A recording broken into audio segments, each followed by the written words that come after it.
जाओ आ जाओ।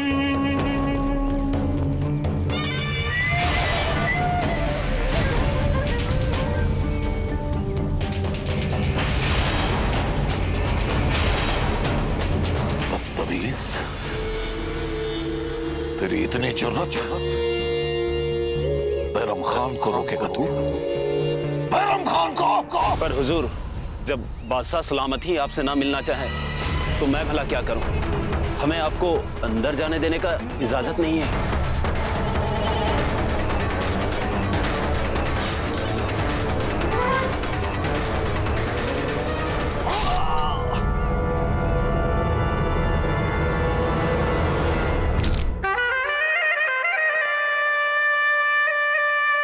बड़े अफसोस की बात है बैराम खान, जिस ताकत, जिस कुव्वत के लिए आप मशहूर थे, आज वही ताकत एक निहत्थे, बेकसूर, मामूली से सिपाही को मारने के काम आ रहा है। और सिपाही भी कौन? हमारा अपना मुगल सिपाही। जहां ताकत दिखानी थी, वहां से तो अपनी पगड़ी गंवा कर तशरीफ ला रहे हैं आप। जाइए, बादशाह सलामत अब आपकी शक्ल तक नहीं देखना चाहते।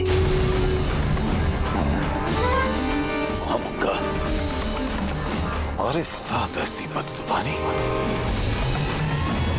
क्या तुम नहीं जानती कि हम कौन हैं? एक हारा हुआ कायर, जो इस वक्त प्रताप के रहमो करम पे जिंदा है। महामंगा!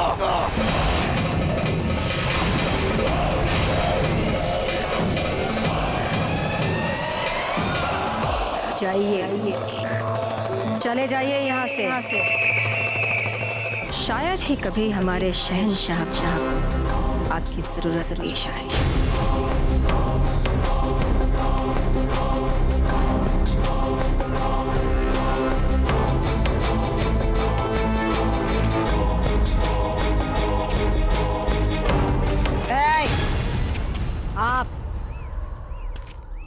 आपको कहीं जाने की जरूरत नहीं है। आप हमें, मुझे क्यों रोक रही हैं? हमारे शहंशाह आपसे मिलना चाहते हैं।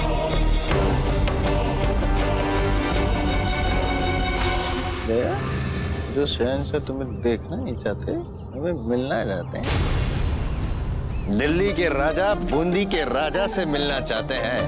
जी बावड़ा हो गया। माता जी,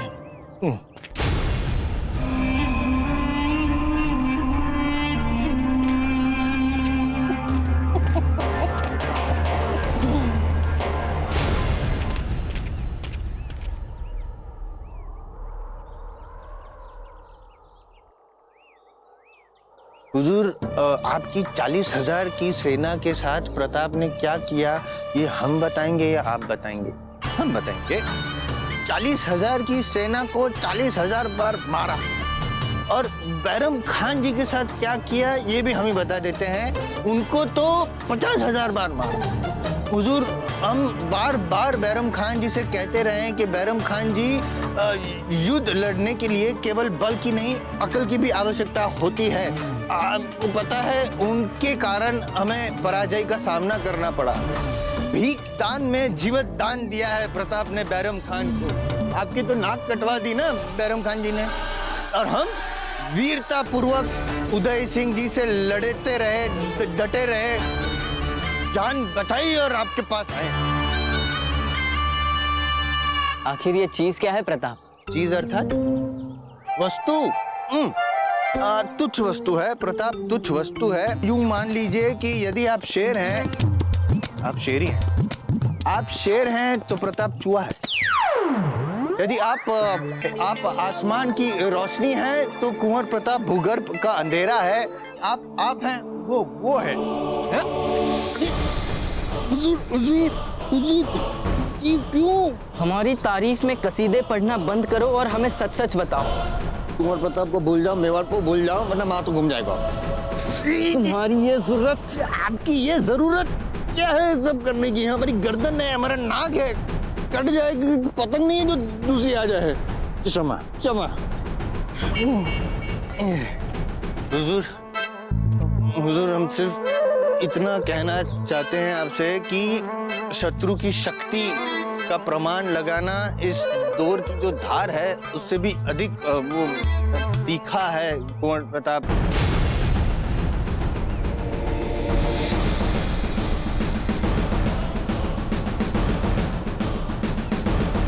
शमसुद्दीन अता खान। नहीं, राव सुल्तान। बैरम खान ने इसी को 1000 खूबसूरत मुगल हसीनाएं दी थी ना? जी जनाब। इसे कोई ऐसी जगह कैद करके रखो जहां इसे हजार कोस तक कोई भी औरत ना दिखे। क्यों? और फिर भी अगर ये कैद खाने में कोई भी ऐसी बदतमीजी करने की कोशिश भी करे तो मार देना इसे। नहीं, अपना हुकुम हुजूर। नहीं, नहीं, नहीं, नहीं।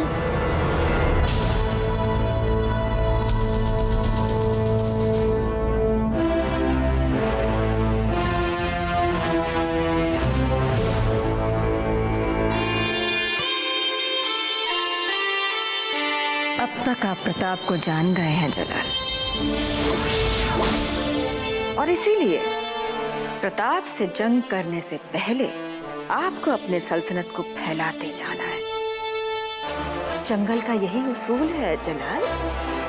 शेर बड़ा शिकार करने से पहले छोटे छोटे कई शिकार करता है, और इसी से सारे जंगल में उसके खौफ का दबदबा बनता है और जंगल में उसकी सल्तनत कायम हो जाती है। इसलिए जलाल,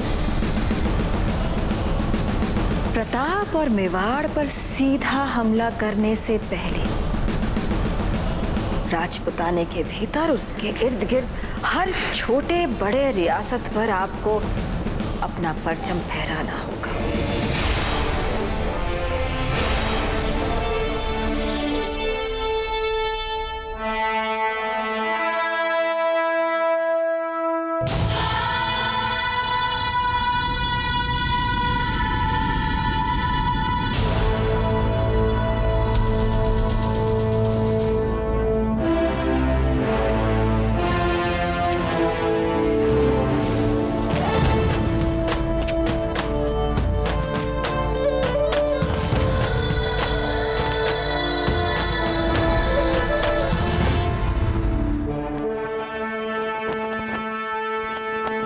और इस तरह दो ऐसे प्रतिद्वंद्वियों का उत्थान आरंभ हुआ जिन्हें नियति की योजना से भविष्य में एक दूसरे का सामना करना था और भारत के महान इतिहास का एक नया महत्वपूर्ण पृष्ठ लिखना था। इनके बीच भविष्य में होने वाले इस महत्वपूर्ण संग्राम का परिणाम क्या होगा, इस प्रश्न का उत्तर तो अभी तक भविष्य के ही गर्भ में छुपा था।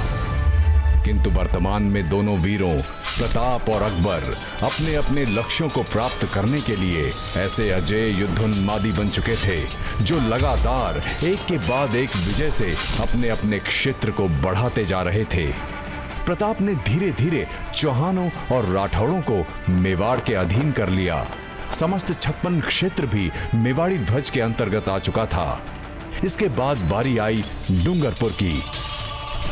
कुछ राजपूत राजाओं ने मेवाड़ में सम्मिलित होने का विरोध किया, जबकि दूसरे कईयों ने प्रताप के समक्ष उसका रण कौशल और शक्ति को देख बिना लड़े ही आत्मसमर्पण कर दिया।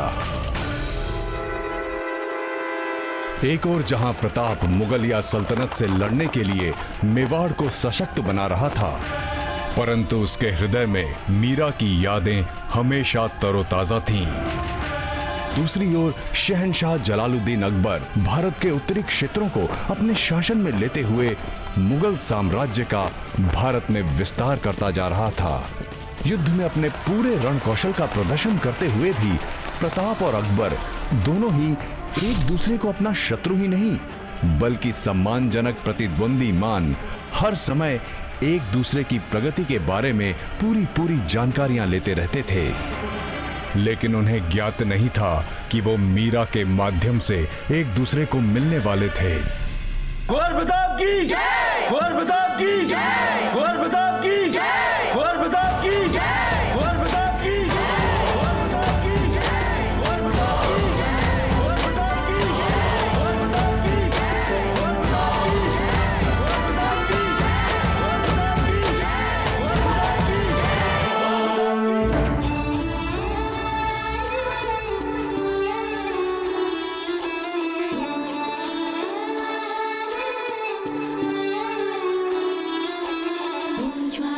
ये कैसी आरती है रानी माँ? आप युद्ध भूमि से विजयश्री के साथ घर लौटे हैं प्रताप, इसलिए आपकी नजर उतार रहे हैं।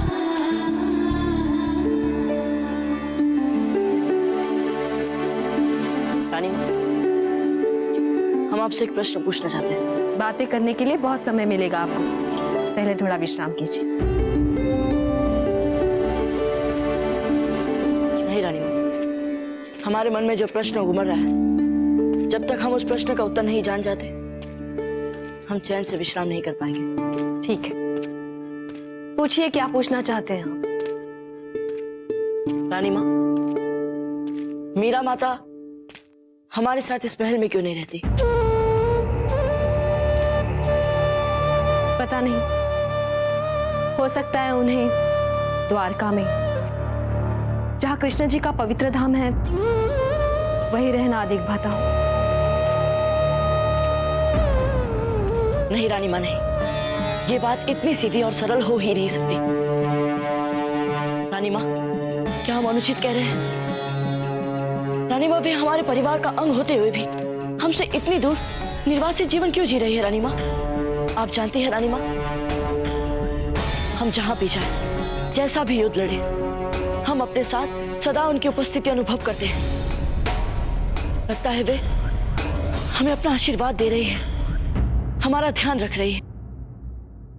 रानी माँ, जब वे हमारे लिए इतना सब कुछ कर सकती है, तो हमारा भी उत्तरदायित्व बनता है कि हम उनके बारे में कुछ सोचें, कुछ करें। रानी माँ, हम सचमुच उन्हें इस महल में वापस लाना चाहते हैं। कुंवर प्रताप, मीराबाई के बारे में हमें जितना पता था हमने बोल दिया है। इसके आगे उनके बारे में बात करने से मनाही है हमें। परंतु क्यों रानी माँ? इसका उत्तर आपको आपके दाजीराज ही दे सकते हैं।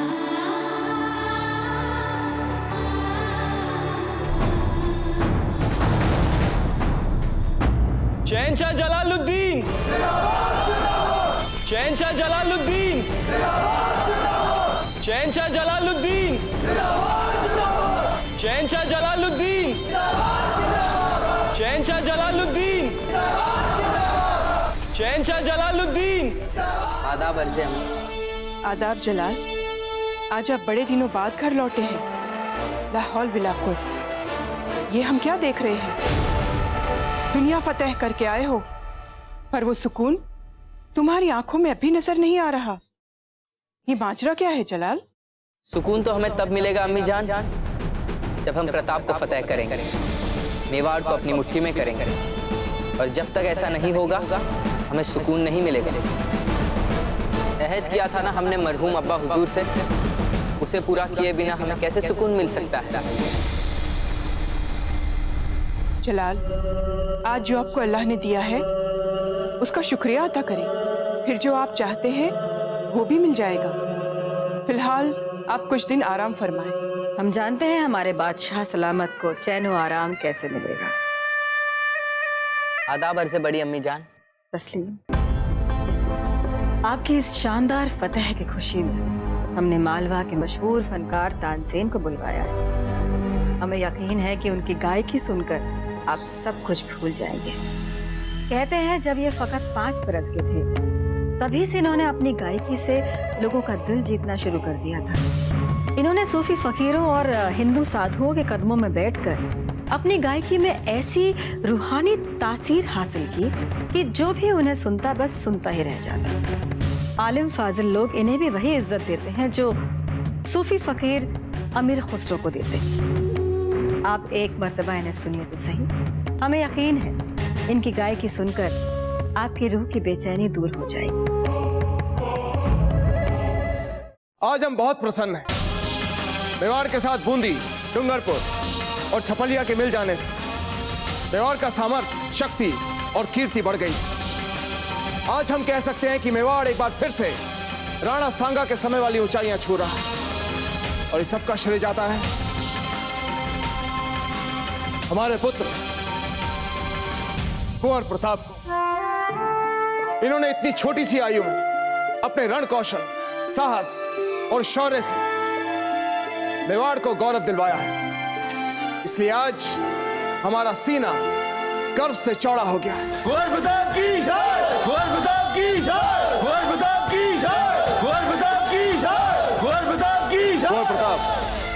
क्या चाहिए आपको? आपने हमें इतनी प्रसन्नता दी, मेवाड़ का इतना गौरव बढ़ाया, इसलिए आप जो चाहते हैं आपको मिलेगा। बोलिए। राजीराज, आप है तो हमारे पास सब कुछ है, किंतु यदि आप बोल रहे हैं तो हम आपसे एक उत्तर जानना चाहते हैं। उत्तर? किस बात का उत्तर? राजीराज, हमने आपसे और रावत जी के मुंह से कई बार सुना है कि जब तक मीरा माता चित्तौड़ के राजमहल में थी, राज्य में समृद्धि थी, सुख था, चैन था। उनके यहाँ से जाने के बाद वैसी समृद्धि, वैसा सुख चैन कभी नहीं रहा यहाँ। शत्रुओं ने भी कई बार उनके जाने के बाद हम पर आक्रमण किए, हमारी मातृभूमि पर अपने ध्वज फहराए। कह सकते हैं राजीराज कि जब तक मीरा माता यहाँ थी हमारे साथ सौभाग्य था। वे चली गई, मानो जैसे सौभाग्य भी उनके साथ चला गया। राजीराज, हम जानना चाहते हैं कि मीरा माता को यहां से क्यों जाना पड़ा?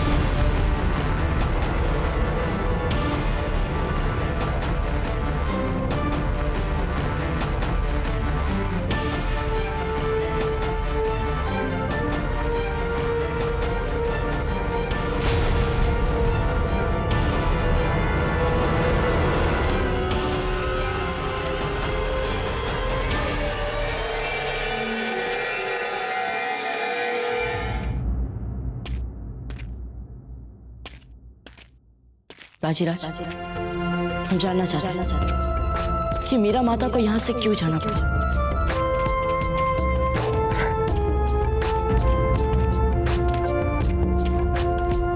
कुंवर उदय, रुक जा बेटा। बेटा, उनकी शांति भंग हो जाएगी। हम एकदम चुप रहेंगे रानी माँ।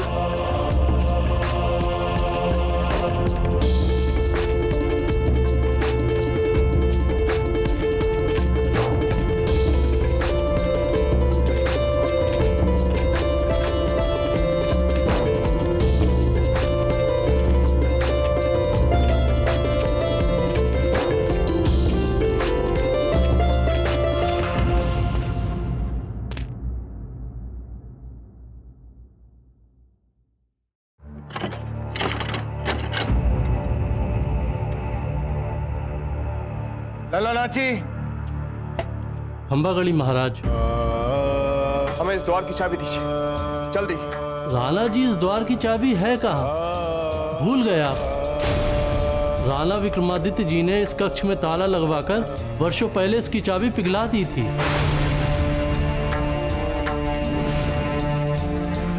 आज के बाद यह कक्ष सदा सदा के लिए बंद रहेगा।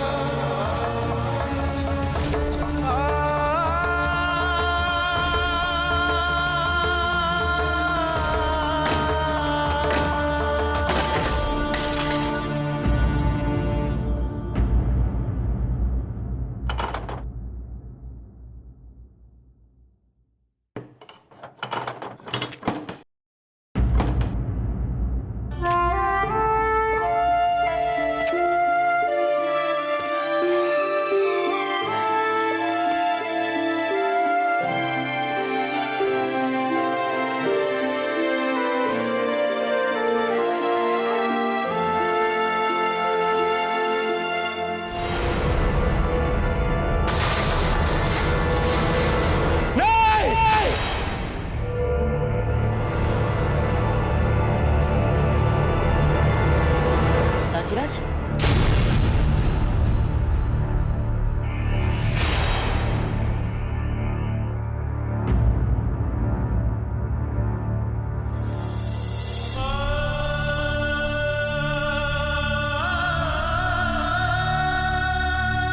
राजीराज, हम मीरा माता को फिर से सम्मान सहित इस महल में वापस लाना चाहते हैं।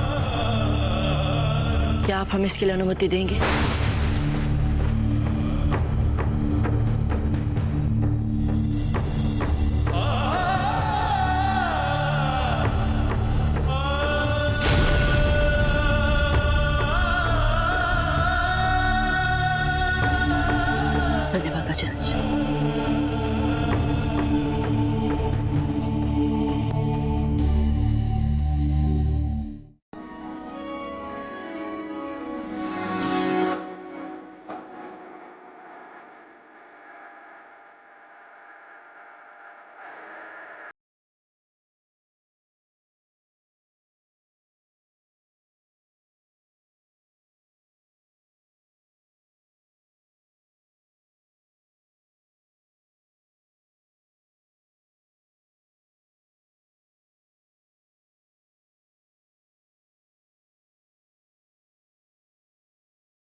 सुभान अल्लाह।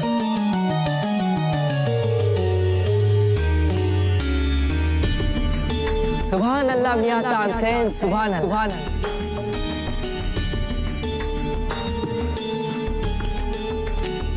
ऐसे रूहानी गायकी हमने आज से पहले कभी नहीं सुनी। क्या गाते हो मियां, सीधे रूह में उतर जाते हैं। धन्यवाद जहांपना, किंतु मैं तो ऐसा कुछ भी नहीं गाता। कदाचित आपने मीरा माँ को नहीं सुना। यदि आप उन्हें सुन लेते तो मेरी प्रशंसा कदापि नहीं करते। उनकी भक्ति में जो भाव है वो मेरी गायकी में कहा। एक बार यदि आप उनके मुख से भजन सुन लेंगे ना, तो उनके चरणों में अपने सर झुका लेंगे।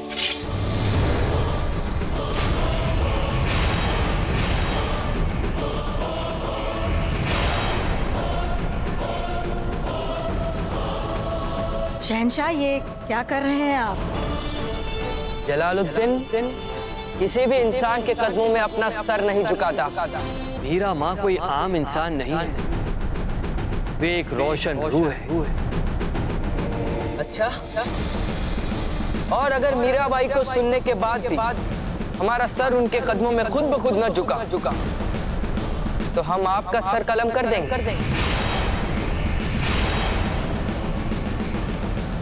आप कहना क्या चाहते हैं? हम मीराबाई से मिलना चाहते हैं, सुनना चाहते हैं हम उन्हें। क्या राणा जी आपके द्वारका जाकर मीरा भाभी को यहाँ लाने के लिए मान गए? हाँ रानी माँ, उन्होंने हमें इसके लिए अनुमति दे दी है। आप हमारे द्वारका जाने की तैयारियां आरंभ कीजिए। हाँ हाँ, हम अभी जाके सभी दासियों को निर्देश देकर आते हैं। हाँ। नहीं, हम राणा जी से पूछकर इस बात का सत्यापन करेंगे। रानी माँ, हम सच कह रहे हैं, दाजीराज मान गए हैं। राणा जी, ये जो गौर प्रताप कह रहे हैं वो, क्या आपने इन्हें अनुमति दी है? हाँ जयवंताबाई जी, कुंवर प्रताप सच कह रहे हैं। धन्यवाद राणा जी, धन्यवाद।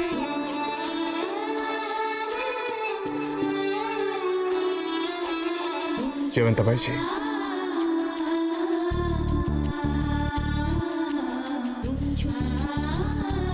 हमें यही लगता था कि मीरा भाभी के जाने का घाव समय के साथ भर जाएगा, किंतु कुंवर प्रताप ने हमें अनुभव करवा दिया कि बजाय ये घाव भरने के, ये घाव और गहरा हो गया। और ये घाव तभी भर सकता है जब मीरा भाभी हमें क्षमा कर मेवाड़ वापस लौटाएंगी। रानी माँ, अब तो हो गया आपका सत्यापन, परंतु रानी माँ, हमें वहां जाने से पहले मीरा माता के बारे में सब कुछ जानना है, और आप हमसे उनके बारे में कुछ मत छिपाइएगा। सब कुछ बता दें आपको मीरा माँ के बारे में, किंतु इसमें तो बहुत समय लग जाएगा, क्योंकि मीरा माँ की जीवन गाथा इतनी गहरी है, यदि कोई इसका सच्चा प्रारूप समझ लेगा तो जीवन का सही अर्थ ही उसके समझ में आ जाएगा। क्या जहांपना के पास है इतना समय? मियां तानसेन, हम वक्त के गुलाम नहीं हैं। वक्त हमारा गुलाम। द्वारका तक के सफर में तुम्हें हमारे साथ वक्त बिताने का बहुत मौका मिलेगा। उस दौरान तुम हमें तफसील से ये किस्सा सुना सकते हो। शहंशाह, कैसा खतरनाक फैसला लिया है आपने। सफर की तैयारियां मुकम्मल करने के बाद आप हमें मिलेंगे। जो हुक्म जहांपना।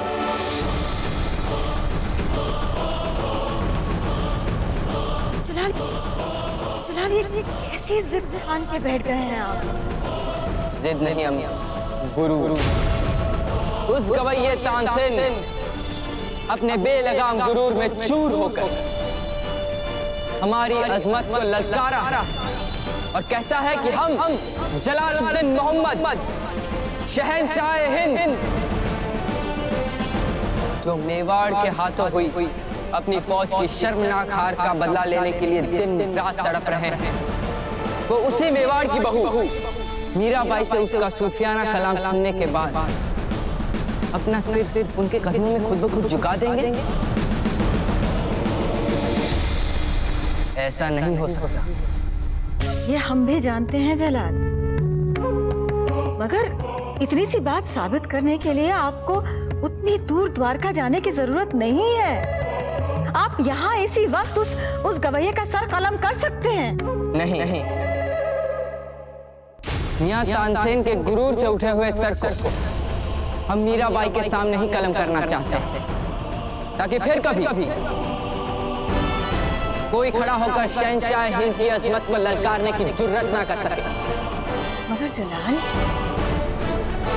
हम एक बार फैसला कर लेते हैं तो उसके बाद पीछे नहीं हटते। शहंशाह हिंद का फैसला हरफे आखिर होता है।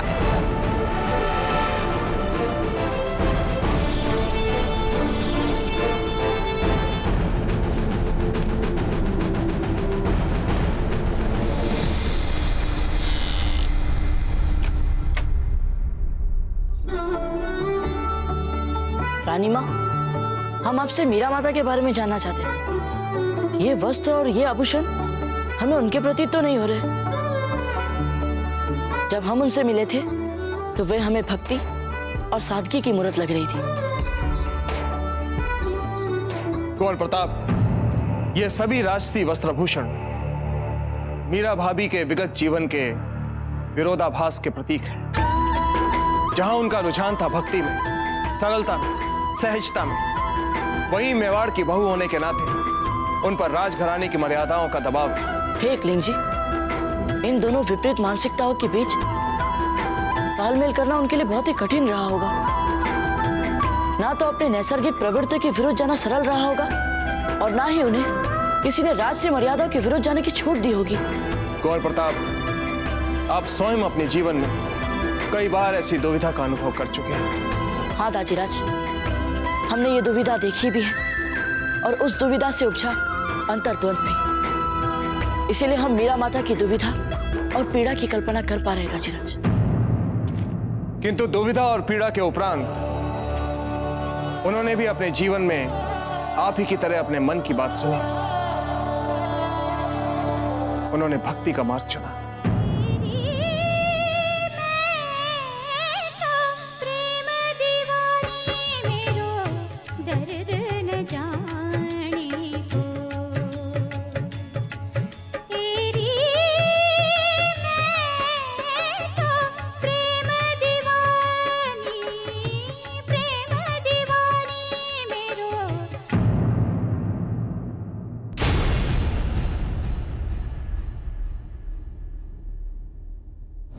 बड़ी ढीठ निकली आप तो। कितनी बार चेतावनी दी हमने आपको। मेवाड़ राजघराने की बहू हैं आप। जब मन चाहा मुंह उठाकर गली गली नचनियों की भांति नाचना गाना, राज परिवार की मान मर्यादा को खोल कर ही पी गई है क्या? उदा भाई, हमारा विश्वास कीजिए, हम अपनी इच्छा से नहीं नाचते गाते हैं। ये तो जब भी हमारे मन में हमारे गिरधर गोपाल का भाव आता है, हमारे देह के शरीर नस नस में मानो कृष्ण कृष्ण जागृत हो जाते हैं। कई बार उनसे विनती की है, हमें उबार ले हमें। पर वो है कि हमारी सुनते ही नहीं है। कितनी बार कहा उनसे कि बस कीजिए कान्हा, अब हमसे ये बर्दाश्त नहीं होता। अब आप ही बताइए हम क्या करें। हमने उनसे ये भी कहा कि अगर उन्होंने ये खिल बंद नहीं किया तो हम एक दिन अपना ये नक्शा शरीर त्याग देंगे। लेकिन वो है कि हमारी पुकार सुनते ही नहीं है। जब एक भक्त वत्सल एक भक्त नहीं सुनेगा तो उसका भक्त किसके लिए जिएगा और क्यों जिएगा वो? इसलिए हमें मार दीजिए। सुनिए, हमें देह के इस बंधन से मुक्त कर दीजिए, वरना। अरे हटो! हम तो पहले से ही जानते थे कि आप पागल हैं, पागल। जैसे वृंदावन में गोपियां कृष्ण के लिए हुआ करती थी, रास लीला किया करती थी, दिन रात सुबह शाम बस कृष्ण कृष्ण कृष्ण कृष्ण। वृंदावन की वो गोपियां इतनी सौभाग्यशाली थी जिन्हें हमारे गिरधर गोपाल के साथ समय बिताने का अवसर मिला। दर्द न जाने, दर्द न जाने, दर्द न जाने को तेरी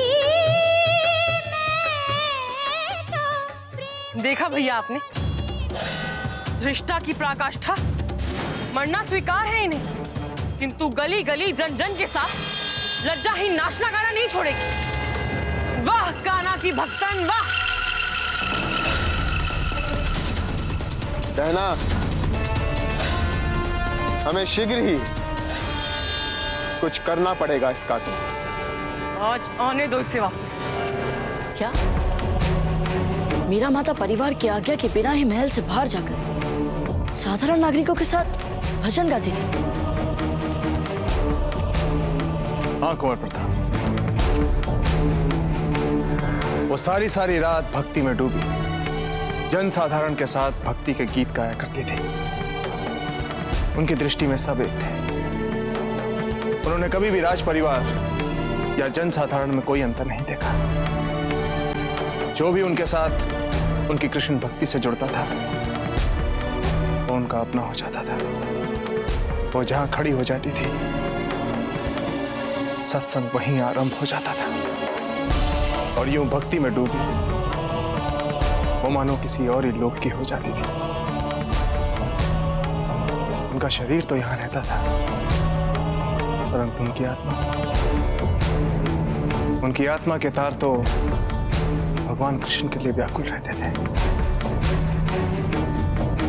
और फिर एक ऐसा क्षण आता था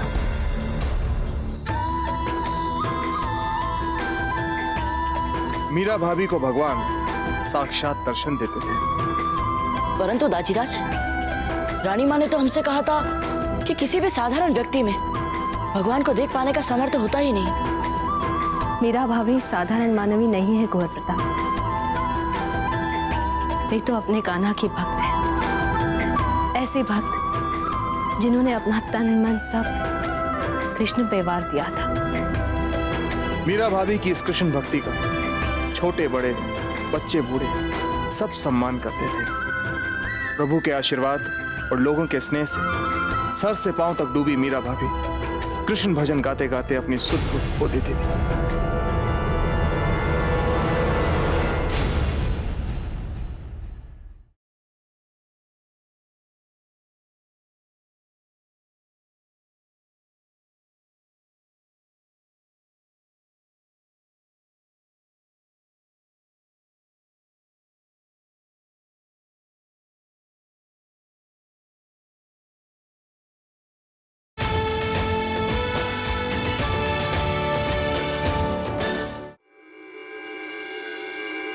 हमारा भी मन करता है दाजीराज, यदि उन बच्चों में हम भी एक होते कितना अच्छा होता।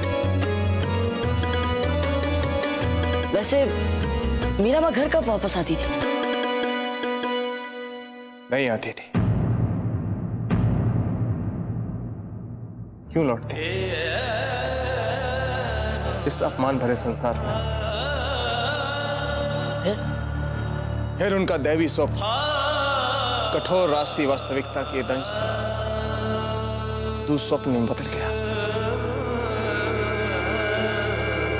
राजघराने की बहू होकर भी राजघराने की मान मर्यादा को बार बार मिट्टी में मिलाने के लिए आप महलों में से सड़कों पर उतरती है ना।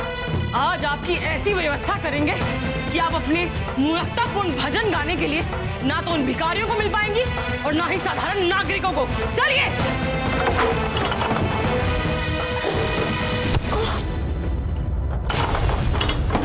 भाई विक्रमादित्य, अब आपको इस बात का ध्यान रखना है कि मीरा को अन्न जल प्राप्त ना हो सके।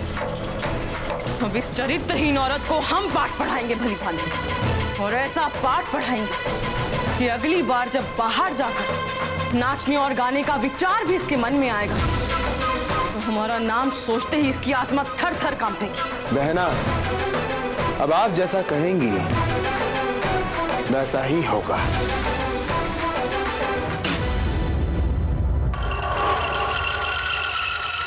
धोखा मारने के लिए बंद कर दिया कक्ष में, यहाँ इस राजमहल की 4 दीवारों में मीरा माँ को। किसी ने कुछ नहीं बोला, कोई कुछ नहीं कर पाया।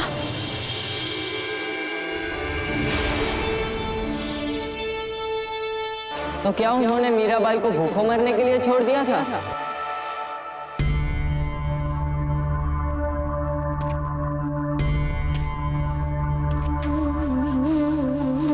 गौर प्रताप,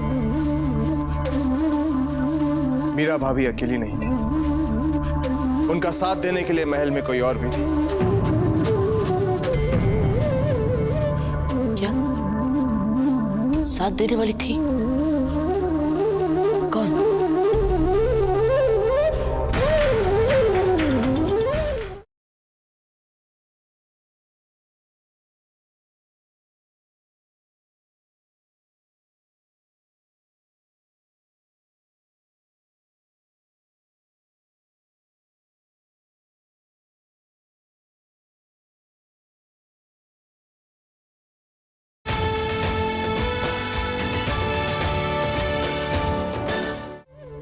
उनका साथ देने के लिए महल में कोई और भी थी।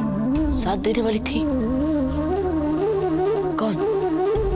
आपकी दादी माँ, यानी हमारी रानी माँ, रानी कर्णावती।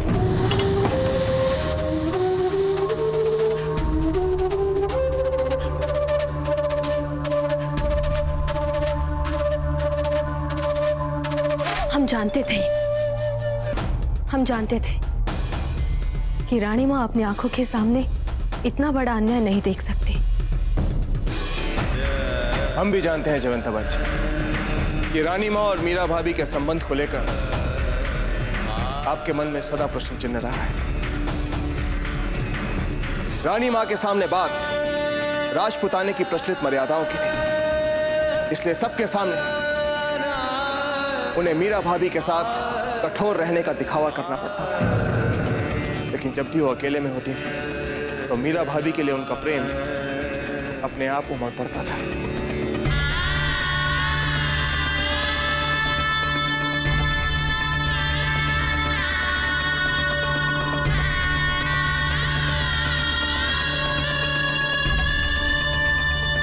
तुम जाओ।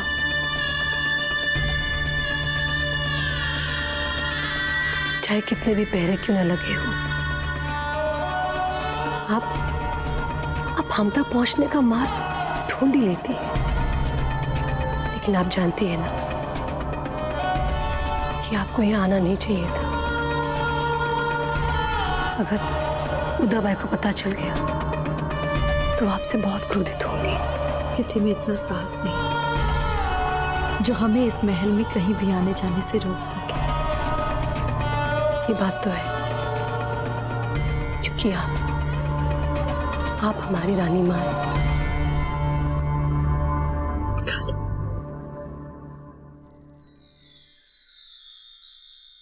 क्यों इतने दुख उठाती हैं? क्यों माँ दुर्गा की आराधना नहीं करती हैं? रानी माँ, पूजा चाहे किसी की भी हो, परंतु उसका परम तत्व तो एक ही होता है। फिर चाहे वो माँ शक्ति की हो या हमारे कान्हा की। अगर तत्व एक है तो कान्हा को छोड़कर माँ दुर्गा की आराधना क्यों नहीं करती? एक ही बात है ना? एक ही बात है रानी माँ, किंतु जब एक स्त्री किसी को एक बार अपना पति मान लेती है तो वो आज जीवन सिर्फ उसी की ही पूजा करती है। समझ में नहीं आ रहा कि हम आपको आशीर्वाद दें या आपसे आशीर्वाद लें। ये कहना चाहते हैं कि एक औरत अपने जीते जागते खाविंद को छोड़कर एक बुत को अपना शौहर मान बैठी। और शहंशाह, आप इनकी इस मनगढ़ंत कहानी पर यकीन कर इतनी दूर द्वारका सफर कर रहे हैं। मियां तानसेन, हम ये उम्मीद करते हैं कि आपने हमारे सामने झूठ मिला किस्सा कहने का गुनाह अजीम नहीं किया होगा।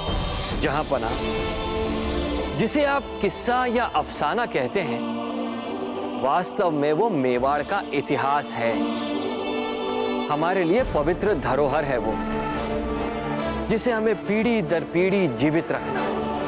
और सच तो ये है कि अटूट विश्वास, निश्चल प्रेम और संपूर्ण समर्पण के भाव से मात्र 7 साल की उम्र में कृष्ण जी की मूर्ति को साक्षात भगवान में रूपांतरित कर दिया था। 7 साल? हाँ कुंवर प्रताप, 7 साल। ये सब जानने के बाद हमें तुरंत मीरा माँ से मिलने की इच्छा हो रही है। लगता है अब हमें फौरन मीराबाई से मिलकर मेवाड़ की अजमत को मिट्टी में मिलाना पड़ेगा।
सुभान अल्लाह।